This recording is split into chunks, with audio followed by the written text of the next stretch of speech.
దాయి దాయి అనగానే చేతి కందేన చంద్రవాదనా కొంచెం నువ్వే తాకగానే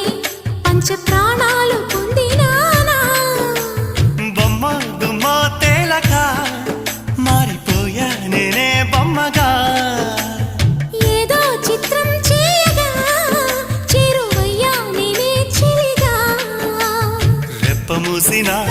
తప్పుకోనని కంటి పాప ఇంటిలోన ఏరి కోరి చేరుకున్న దీపమా అల్లం నేరేడు కళ్ళ